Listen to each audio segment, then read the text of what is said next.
దేవా నన్ను ఆశీర్వదించు అని ప్రార్థన చేసినా పర్వాలేదేమో, కానీ వాడికి ఎందుకు ప్రభు అది, వాడికి చేసేవే నాకు చేయవే, వాడితో ఎందుకు పోల్చుకుంటావు? దేవుడు ఎవరికి వాడి క్రియ తగినట్టుగా ప్రతిఫలాన్ని ఇస్తాడు. ఆయన న్యాయాధిపతి. నీవు కంగారు పడద్దు. మన జీవితము, మనము దేవుడు సరిగా ఉన్నామా? మనము దేవుడు సరిగా ఉంటే మనం ఇతరులతో ఉండాల్సింది ప్రేమ. నీకు ఇతరులకి సంబంధం ఉందంటే అది ప్రేమతో ఉండాలి, లేకపోతే నీకు ఉండకూడదు.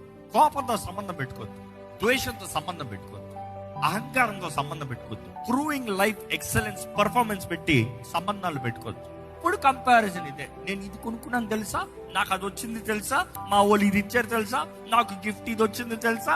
It is all about to prove others that you are better. You are faking life. True genuinity, నిజంగా నీలో విలువ ఉందంటే ఇతరులు నిన్ను చూసి చెప్పాలి, she is a valuable person, he is a valuable person. వాడు నీ దగ్గరకు వచ్చి నీ జ్ఞానాన్ని అడగాలి. They have to come for counsel. That is true wise, that is true